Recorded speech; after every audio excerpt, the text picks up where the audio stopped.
And welcome to the Global Read Aloud 2018, and this is Sarah, the Children's Librarian here at the Spruce Grove Public Library.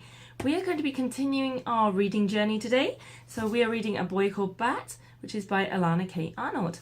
And we have read a few chapters already, so if you have not already caught up with those, then I do recommend you go back and watch those first, otherwise you might be a little bit lost. So we are going to continue today with chapter 7. So it's called Every Other Fridays. So the next morning was an every other Friday. On every other Fridays, Mum drove back to his school and Janie walked to her school just like usual. But in the afternoon, Dad would pick them up, Bat first, whose classes let out 20 minutes before Janie's, and they would all go home to his apartment for the weekend. Every other Fridays made Bat uncomfortable. Like his skin was on too tight. Bat liked it when things followed a pattern, and every other Fridays broke the pattern.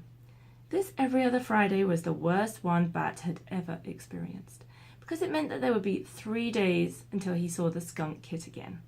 He had begged Mom to let him take the skunk to Dad's house, but Mom refused. "The baby skunk needs to be with me," she said. "I'll take him to work and the vet techs can watch him while I'm with the patients.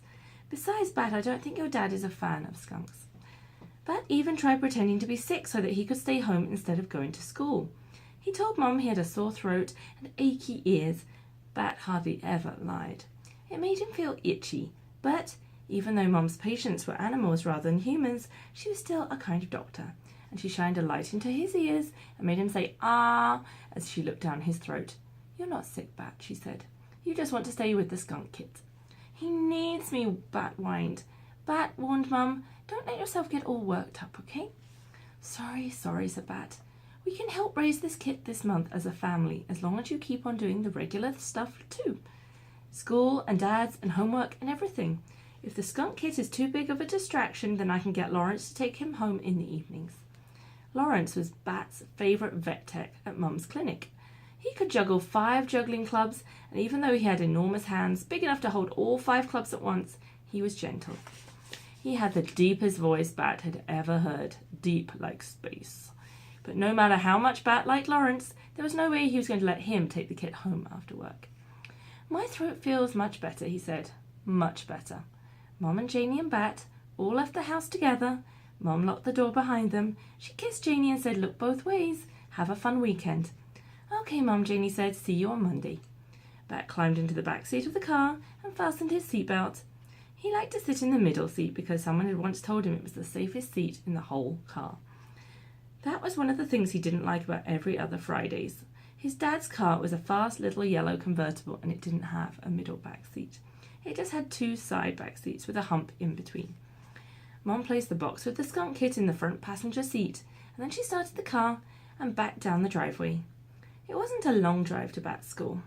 This distance from their house to his school was exactly 2.3 miles. Bat knew this because he liked his mother to push the button on the dashboard every morning, the one that reset the trip meter. Bat spent the entire 2.3 miles trying to come up with a reason why he shouldn't go to Dad's, even though it was every other Friday. A reason that wouldn't make his mum give the kit to Lawrence, but he couldn't think of anything. They arrived at his school. "You'll take care of the kit?" Bat asked Mum. "Honey," Mum said, "I'm a veterinarian. Taking care of animals is my job, I promise." Bat nodded. He buckled his seatbelt and slid across the back seat and got out of the car. "Wait a minute," Mum called after him through her roll-down window. "Aren't you forgetting something?" He had his backpack. He had his lunch. He had his earmuffs. "No," he said. Mum smiled. "You've got to give me a kiss goodbye." "Oh, yeah," said Bat, and he walked back over to the car and stuck his head through Mum's window. She wrapped her arms around his neck and pulled him close. Her wavy brown hair tickled his nose. "Goodbye, little Bat," she said. "I'll miss you," and then she kissed his cheek. "Goodbye," Bat answered, and he walked up to the school's front door, then turned around. Mum was still there in his car waiting and watching him. He raised his hand and waved. Mum honked her horn at him, 3 light, happy honks, and then she drove away. And that's the end of chapter 7. So we're going to continue our journey reading this book, so do continue coming and meeting with us, and hopefully we'll see you next time. Thank you for joining us for virtual story time this week.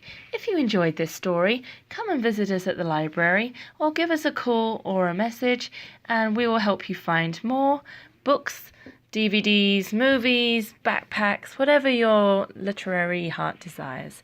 Thanks once again. Bye-bye.